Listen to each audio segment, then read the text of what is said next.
August 1999, culture was forever changed by the first entry of this landmark franchise, and although it lost its luster in later years, it is still regarded as one of the best franchises of the original PlayStation, birthing a new gaming genre and creating the template that many would try to imitate, but never surpass.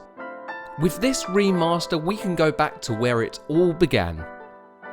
Welcome to Tony Hawk's Pro Skater 1 and 2. Before the original Tony Hawk's Pro Skater came out on the PlayStation, Neversoft had created the game Apocalypse, starring Bruce Willis as its main protagonist. It was mediocre at best, but within this game was a simple, goofy idea that would have huge impacts on culture for years to come. You see, when Activision asked Neversoft to create a proof of concept for their upcoming game, they used the existing engine and Bruce Willis's character model to show the publisher what it could look like. It was literally Bruce Willis with a machine gun riding a skateboard. Although it was a little bit cumbersome, all it would need was a little bit of refinement before redefining the video game scene forever. But it almost never happened. Activision gave the opportunity to develop a skateboarding game to another studio originally. Luckily, their attempt did not impress the publisher, and the job was given to Neversoft as they had completed Apocalypse under an extremely tight deadline: 9 months.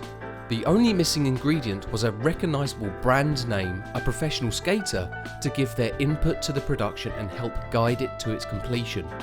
As Tony Hawk was rising in popularity, Activision reached out to him, and after meeting the developers, Tony agreed to lend his name and input towards the production, and this meeting of minds is what started the cultural phenomenon that is Tony Hawk's Pro Skater.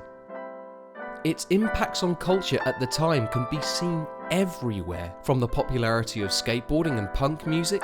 It truly changed the world like no other game had or has done since. And it achieved all this without a main storyline or even an attempt at one. It didn't need to. It was pure fun and replayable. It was only in the later games, once the formula had begun to grow stale and repetitive, did it adopt a storyline which, in a way you could say, diminished the replayability of Tony Hawk's Underground. But this remake is where we go back to the roots of what made this series so enjoyable. With levels built from the ground up and a mixture of old and new soundtracks, this game shows new fans what it was like for gamers back then. The mechanics of the later games have been melted together and brought into the classic games, so that means your high score won't be ended preemptively due to a lack of manuals, reverts, wall plants, and the lip balance meter, which all add towards the sheer fun that this game creates. Levels have been lovingly recreated, enhanced and almost redesigned in a way. I never thought the mall was run down or abandoned, but this fresh coat of paint has added an atmosphere that I never would have expected. But it's not all good news. The clunky interface of the menu is difficult to understand and navigate, leading to a huge sense of confusion.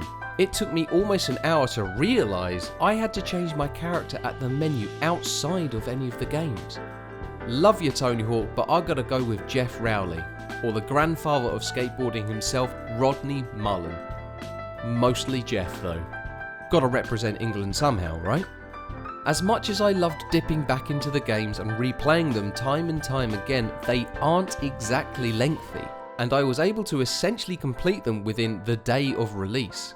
Yes, they are extremely addictive, easy to pick up, and represent a time when games were shorter.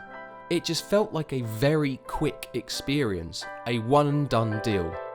No doubt I'll be picking them up again and attempting to 100% them, but it may not be worth the full price I paid for on day one. I did get some branded shoelaces from the game because I picked it up on day one. I mean, shoelaces...